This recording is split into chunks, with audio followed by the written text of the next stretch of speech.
পদক্ষেপ নিয়েছে কিশোরগঞ্জ মডেল থানা পুলিশ। সোমবার সকাল থেকে সন্ধ্যা পর্যন্ত শহরের প্রধান সড়ক, পুরান থানা মোড়, বড় বাজার, আখড়া বাজার, নতুন বাজার ও স্টেশন রোড এলাকায় অভিযান পরিচালনা করেন ভারপ্রাপ্ত কর্মকর্তা আব্দুল হাল মামুন। অভিযানের মূল লক্ষ্য ছিল ফুটপাত দখলমুক্ত করা এবং সড়কে অবৈধ পার্কিং বন্ধ করা। ওসি আব্দুল্লাহ আল মামুন জানান, ফুটপাত মূলত পথচারীদের জন্য। কেউ যদি সেখানে দোকান সাজিয়ে বা পণ্য রেখে দখল করেন, তাহলে সাধারণ মানুষের চলাচলের সমস্যা হয়।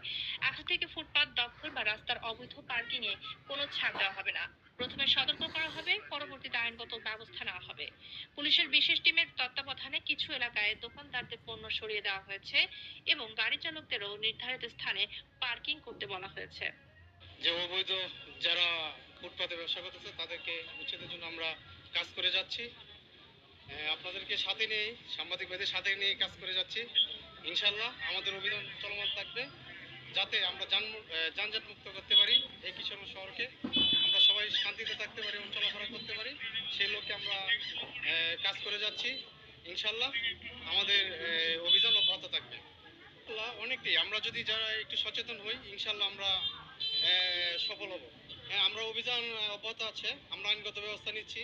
হয়তো আপনারা অবগত আছেন যে বাহিরে যে অটোগুলো আসে, আমরা ইতিমধ্যে অভিযান শুরু করে দিচ্ছি।